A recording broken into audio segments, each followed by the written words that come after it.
ভারতীয় জনতা পার্টি একটা বিষ বৃক্ষ, আর ঠিক যেরকম গাছ তার ফল ওরকমই হয়। কথার মধ্যে সারাক্ষণ বিষ ছড়াচ্ছেন। কেন্দ্রীয় মন্ত্রী গিরিরাজ সিং সংবিধানের শপথ নিয়েছেন, আর যত অসাংবিধানিক কথা তিনি বলেন। এবার বাংলাকে অপমান করতে গিয়ে আবারও নিজেদের সীমা যেটা আছে সেই সীমাটাকেও পার করেছে।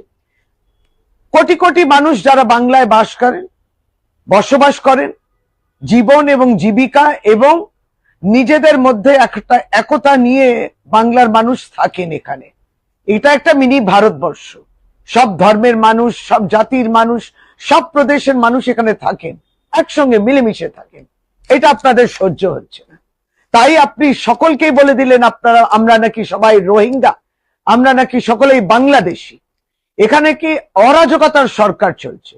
মনে রাখতে হবে, তিনবার করে নির্বাচিত করেছেন বাংলার মা মাটি মানুষ মমতা বন্দ্যোপাধ্যায়ের সরকারকে গণতান্ত্রিক প্রক্রিয়ার মধ্যে দিয়ে। আপনাদের যে অগণতান্ত্রিক কথা এবং গণতন্ত্রের উপরে কোনো বিশ্বাস না থাকার জায়গাটা তো বাংলার মানুষ পরিষ্কার করে বুঝতে পেরেছে। আপনারা যেভাবে বাংলার ভাষা, সংস্কৃতি, বাংলা মনীষীদের যে অপমান করছেন, বাংলার মানুষ কিন্তু আগামী দিনের জন্য তৈরি আছে। 2026 নির্বাচন তো আপনাদের টার্গেট, আপনি স্বপ্ন দেখতেই পারেন, তাতে কোনো বাধা নেই, কিন্তু বিপত্তি আছে।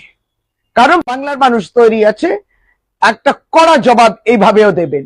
আপনারা দিনের পর দিন এই যে অপমান করছেন, এই অপমান এবং যেভাবে সাম্প্রদায়িক কথা আর মানুষের মধ্যে বিভাজন, এটা কিন্তু বাংলা টলারেট করবে না।